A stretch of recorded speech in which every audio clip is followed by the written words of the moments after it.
8 August 2024, Saturday. I'm severely disabled. I was incapacitated 2.5 years ago. I've only just started to literally be able to walk and sit for maximally 2 to 3 hours. And that has been recent. So what am I doing? I'm drinking a delicious yogurt. And then I'm going to do a public speech. One and only video, or 2 videos in total, that I update once a month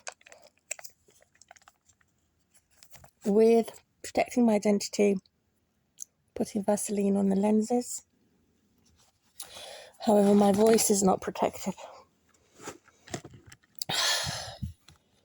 And it is against human rights in this public speech it's human right abuse to put my social media on the mainstream media. I never accepted or approved. And mainly housebound and bedbound. Many people during the pandemic of COVID-19 were using social media, and they have added protections.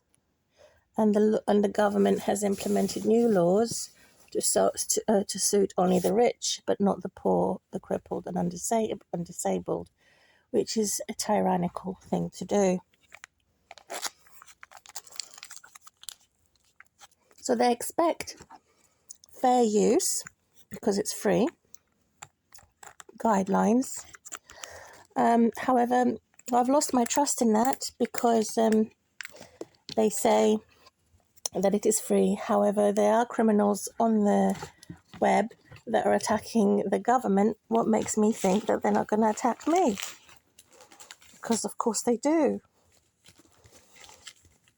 attack. Particularly, they target the most vulnerable of society for abuse. And so again, this is the second thing about social media and internet usage, is that we are a target. The third thing that I want to mention is that I have never been in trouble with the authorities. I haven't broken the law. However, I have not always agreed with the authority, in particular when it comes to separating children from their parents who are disabled, and their ignorance of so-called unique reference is not the case. I am only treated as another number, so I have helped my family to communicate. However, they are toxic relatives, and I was sort of an outcast or orphaned in my entire life and don't really have. So I was reaching out to my relatives on social media, and so this has been a huge error of an ignorance. That's point 3, I think. Now point 4. So again, point 3, no unique reference. Instead, they've opened me and put me in harm's way and put me in a situation of global discrimination. Point 4. There's no means of achieving a unique reference, identification, roots. There's no opportunities, there's no chance. I can't make my identity badge when I go out publicly, officially, to say I am disabled. There is such a thing for transport. You can apply in the United Kingdom for a blue badge. I still haven't managed to do that because they've overwhelmed me with my housing litigation, with ongoing inspections of my home for the electrical, and every 5 years cycle, and inspections of their disrepairs and all types of legal litigations for my housing and also moving to a suitable accommodation because I'm not in a suitable accommodation with my disability. So I've had ongoing problems in connection to point 4, not being able to do too many things. So I am overwhelmed and I don't have the opportunity. So overwhelmed with problems created or caused by the authorities who say I have to do so much things for the inspections and around my home, around my neighborhood, around my pets, regarding housing, my housing, and my physiotherapy and the NHS, and my bills and my independence. All of this is overwhelming problems that I have to organize. And there is no option for adult care services to support me from being overwhelmed with paperwork and admin. And if I did have adult care services, there's that trust issue that they would that could they be trusted? Would they make my life easier or more difficult? So when I contacted adult care services, they pushed me away and said it wasn't the service they would provide. So therefore, I'm overwhelmed. Therefore, I have no opportunity to achieve other things. Point 5, I have no proper purpose for my education, further education, and travel. I still don't have my blue badge because I never have the time for travel to apply for a blue badge yet. And I still have a lot to do in regards to finding a way to further have education to suit my disabilities. But all seem to be doing things for education on the computer, and you need computer advanced softwares that would be about £4,000 or £6,000 computers to do your further education. Number 6.6, there isn't an option. So there is option for foreigners to translate to their language in England when it comes to completing forms. However, in point 6, there's no definitions or support to explain what that means when it comes to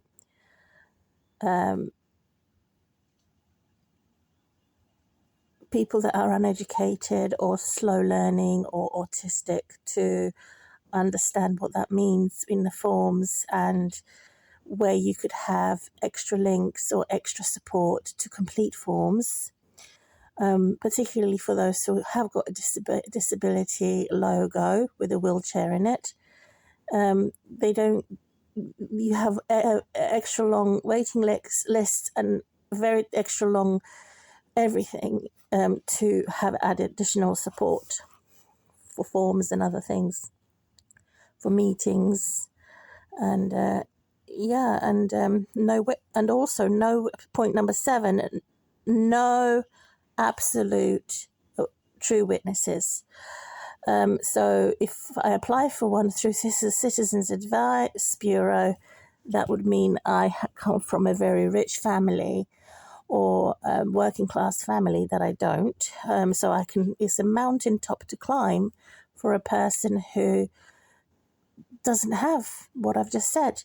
And so at this time, there's no absolute guarantee I would have a true witness from Citizens Advice Bureau, because they have their own policies depending on what area the office is in, and the government has restricted the area we go to we can't go to any county or any area for meeting a citizen's advisor, which is a charity. So, which is a pain, because if it doesn't have it in one office, why can't we go to a different county or different area office that does have staff for true witnesses?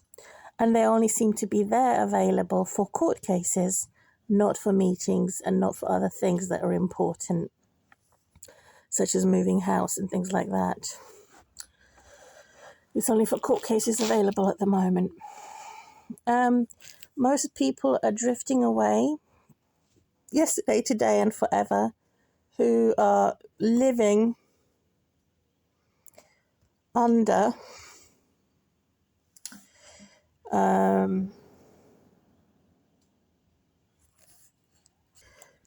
the fact that I am legal migrant category. So you have to be an economic migrant. If you're not, then you have thousands of other problems upon you, that person bearing the title of migrant. And I don't seem to be allowed to be called a British citizen, even though I do have a British citizenship since I was 7 years old. And so some far right extremists or nationalists could even be empowered by the New World Order to remove my British citizenship, that's my passport there, and tell me to get out. Go back to your country, the country of birth or country of origin, even though I know that my relatives have done me harm and the area would not welcome me. So because of having a second language, which I very rarely use, which is unfair, and if I was to use it, I wouldn't use it in public, because they'll again target me for this abuse, which is a problem that has to be fixed. And I'm also making notes as I go. I'm trying to explain the worst case scenario, to say that even though that is in fact the case, that I'm missing out of speaking my own language. Yes, I'm East Yugoslavia, former Yugoslavia, Socijalna Republika Yugoslavia, which is a republic, and it's awful, because they are not available unless I had the means to travel to find my own community. So I would be discriminated against if I had Serbian, Croatian, Slovenian, found them in London and started my own community. The thuggery would intensify and increase against me, which is an extremist discrimination and prejudice, to say you have your own religion, which is Greek Orthodox, you're not Catholic. And I'm saying, no, I'm just a Christian. Stop forcing people into tick boxes of politics and of religion. This is not right. We can't have all one world religion, or all one world politics, or all one world language. So I have to go outside to find my own language to do so, and do it in private as a person bearing it. I've never had a dual nationalship.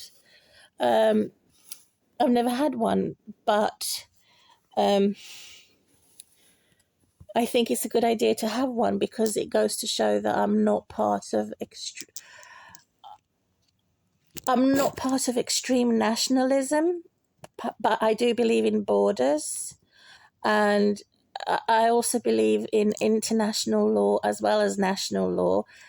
I am a strict nationalist. That means I would prefer to have a national passport, not a dual citizenship passport. And that's because I don't know anybody in my own country. If I did, then I would have a dual nationalship passport. Brings me to point 9. I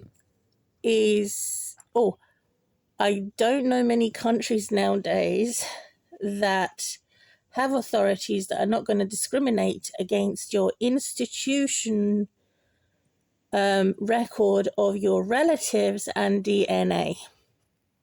So they're collecting data and stealing information, which is against human rights, to identify you and your bloodline, your family tree. And the authorities are doing this without us knowing so. So did they steal our blood as a vampire from the hospitals? How did they access our bloods? How did they access all types of information about our DNA and our relatives? And this should, of course, be illegal to say, well, they have some type of secret government that has records of people based on their identity cards, such as driving license or passport or national insurance number, social security number, that they can add, oh, this person belongs to this DNA and this is their bloodline. And so again, this should be against the law, but nobody knows about it, so no one says anything. That I'm very suspicious that this could be the case. They're using science and biology, and they're using all types of information in the general members of the public that the public don't know about. And so it's a violation of privacy.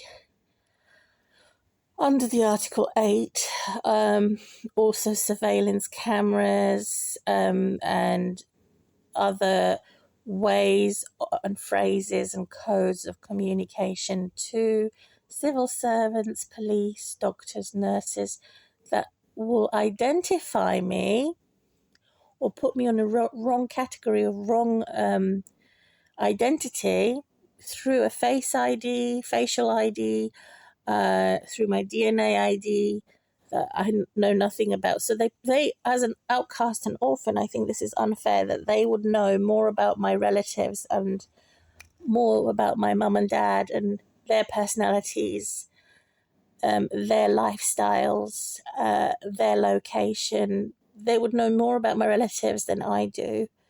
And again, why isn't this not against the law? Why is this not a communication of consent required? So they have too much power, too much surveillance, and too much information in the instance of just taking a smiley picture or taking a selfie. They will say, oh, this person is not a criminal, but this person has mental health issues. Or this person has not got mental health issues, but this person is a former foreigner or is a foreigner that is unemployed, or this person is divorced, or this person is... There's certain information I don't want them to know about.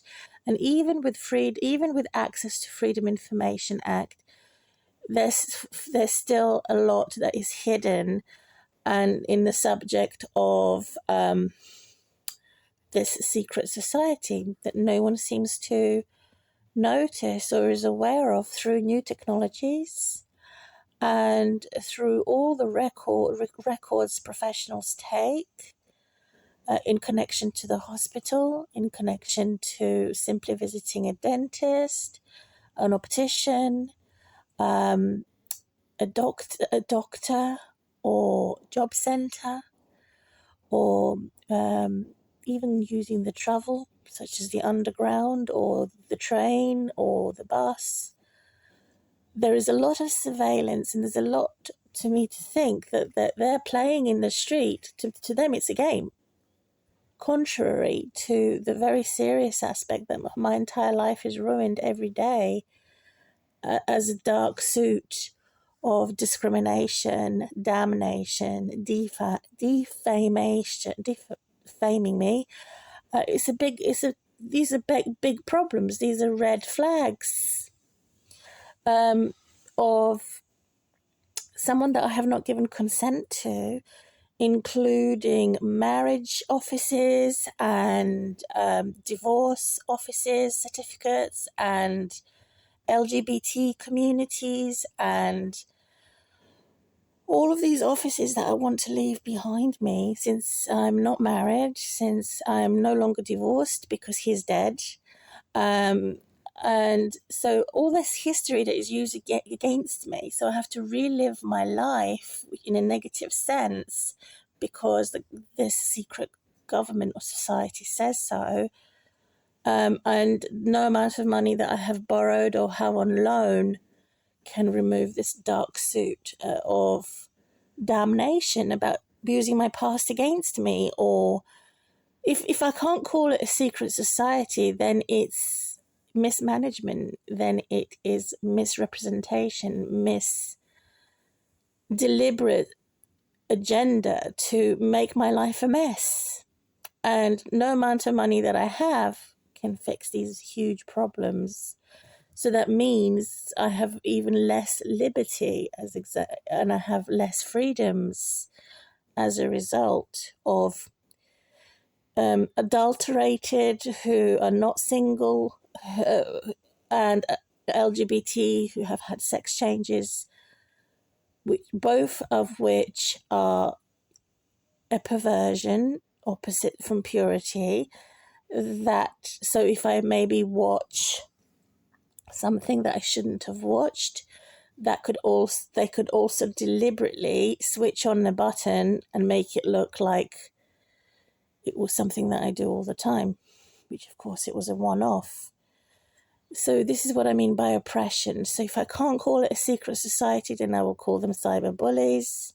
If I can't call them cyber bullies, then I will call them gangsters. If I can't call them gangsters, then I will call them something else in the subject of that they make rules and policies to only suit the rich and the famous and the celebrities to see fit what they want in order to be oppressive, slave masters, cyber bullies, tyrants, and all the list of what could be alternative definition from a secret society or agenda. Either way, it's a crime against humanity. It is violence against the weakest. There is such a thing. I think they call it Agenda 21.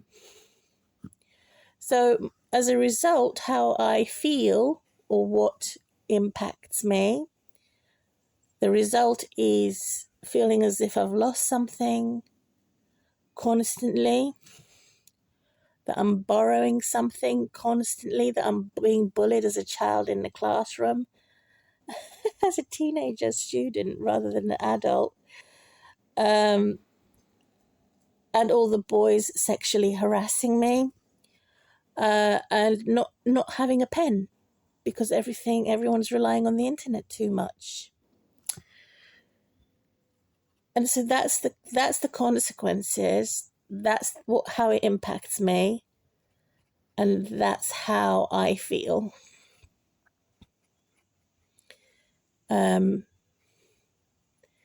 So using my intelligence, which is IQ, intellect, is being limited. Using my beauty is limited. Using my health and wealth is limited. Everything. So it is worse than Nazis as an invisible enemy.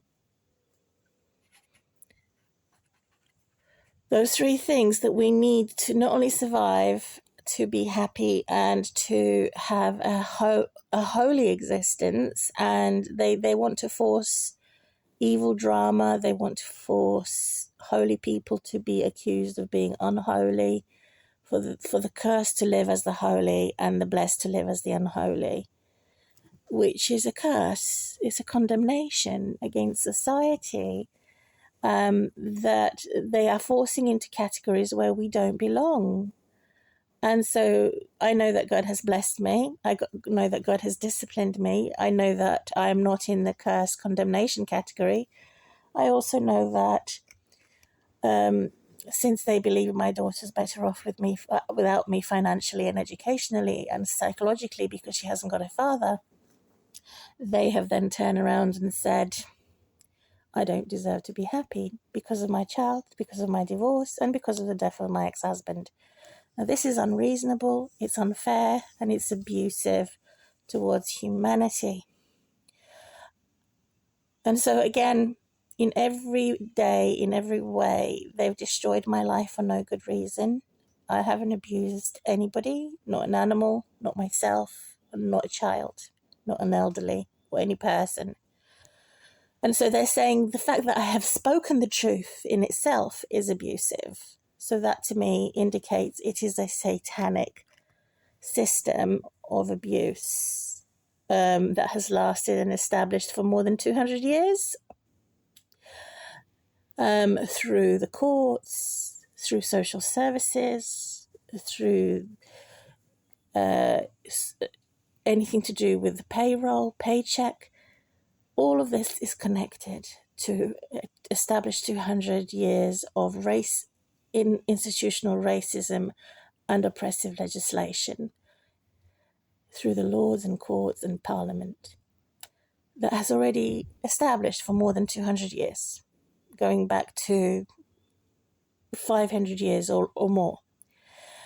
Adding to this problem is new technologies. So then I have covered point 13 to say that they're only one law for the rich, another law for the poor, in the subject of complimenting them and overly criticizing us, calling us the cursed. I know God has blessed me, but they carry on cursing me and carrying on oppressing me. So I've completed the sentence on point 13. Point 14 is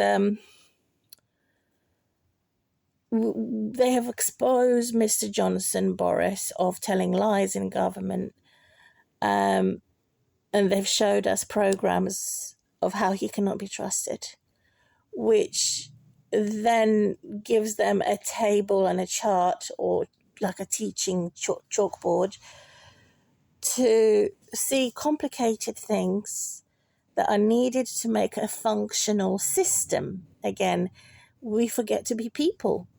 So when we forget to be people and talk in the terms of dysfunction, it's talking about a robot, it's talking about the AI, it's talking about technologies.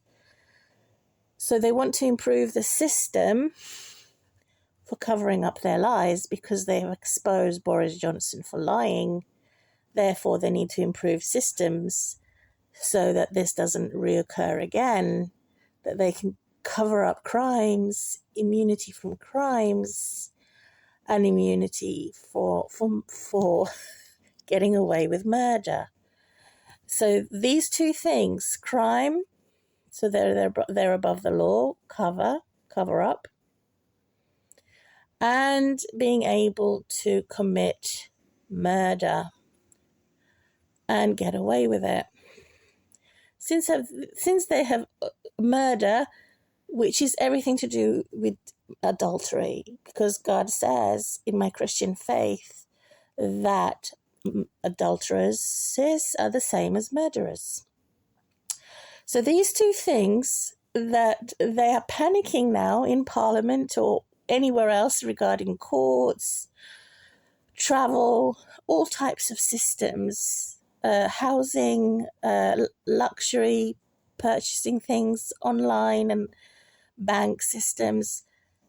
They need to improve their system. Watch this, listen to this, so that they are not exposed. They're using Boris Johnson as an example how they have failed in being above the law.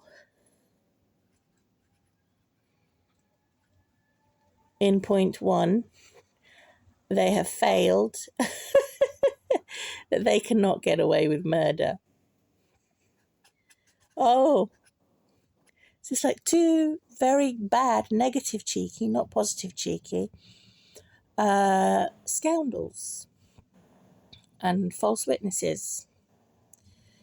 So from primary, basic, intermediate and advanced levels, they are looking at this in point 14 in actually finding out who has severe mental illnesses, who has personality disorders, who is a criminal, who is a murderer, and let them free. Whereas Jesus Christ has died to not allow the murderer to set them free. And Jesus Christ has died to not allow the kidnapper to go free. According to the Bible, there is just execution. But they have removed the death penalty because they know that they are playing God and they know that they're very bad judges. So bad judge and play God. That means they can end up putting the innocent person to die for somebody else's guilt. But what I'm saying, there is such a thing worse than death, is to be forced to be guilty for somebody else's guilt and shame without that guilty person being punished at all. So therefore, there is a huge error of judgment and falsehood, fraud, and the criminal justice system has not yet reformed or improved, that we can be incriminated. So that's worse than death. To be incriminated and have prison for the devil or prison for God, it is worse than death to be constantly in prison all my life, my home to be a prison. For bad judges, for bad police, for bad doctors, for bad psychiatrists, for bad sexual offenders, while they have freedoms all in the world blessed by the devil. So that type of worse than death incrimination, where we have overcrowded prison,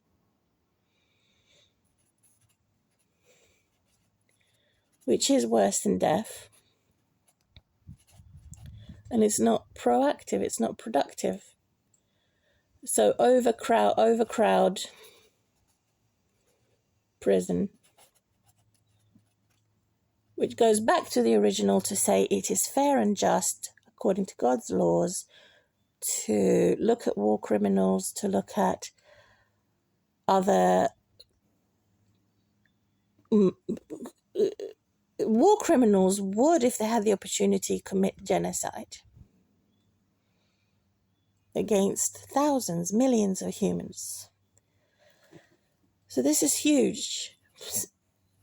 And yet you find them as leaders and you find them as leaders and in professional positions of power, professionalism, and social. How on earth had the worst type, who is prone to genocide, you call him a war criminal, get into a favourable position? So war criminal, according to God's laws, to be executed. Child kidnapper, and yet they've promoted them. Execute. And a murderer who has murdered more than one person. So a war criminal will do genocide if given the opportunity. Yeah. So more than thousands to be murdered in cold blood. A murderer would be an individual who doesn't want to be publicized or known, doesn't want to be known as a tyrant. A war criminal does want to be known as a tyrant. A murderer doesn't want to be known as a tyrant, is doing it secretly. So these four things, so war criminal, child kidnap, which would include all types of perversion of that character and personality, indoctrination and sexual abuse, and murder. to be executed. So there's 4 things: murder in secret compared to a war criminal who does it publicly. So there's 4 things. It's God's order, and Christ said also that you don't want to overcrowd the prison. You don't want something worse than death by overcrowding the prison and by incriminating the innocent or killing the innocent. You don't want that. And so God has given us that law, which is currently being ignored. Jesus had died for that law to be fulfilled, so that bad history doesn't repeat itself, which is point 15.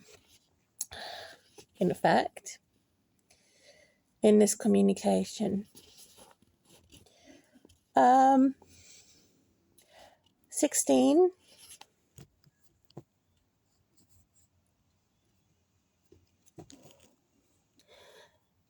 When they talk about all Black Lives Matter in the subject of racism, because you can't openly speak about subject of racism as it's been covered with codes and all types of codes, in order, again, for them to be above the law, to say that racism doesn't exist. So the devil is very crafty to convince everybody that the devil doesn't exist. And so they've done all types of systems to say you can't talk about racism because racism doesn't exist and you're a mad person for believing that racism exists, for believing that God exists, and for believing that the devil exists, which is 6.17, 16, and 17. So it's become extremely humanist, focused, secularist, non-religious. And so exactly this is the example of, again, indoctrinating our children through the education systems to predict or to paraphrase something, to give someone else's life more of importance. So also the gender male, which is sexist, more importance. The age, that the young have preferential treatment, they have the best start in life, whereas the middle-aged crisis person has the worst and has to expect to die young, premature aging and premature death. So again, this is totally unfair, and it is, again, a code of racism, looking at your age, code of racism, looking at to prefer the younger generation, sexually, educationally, work-wise.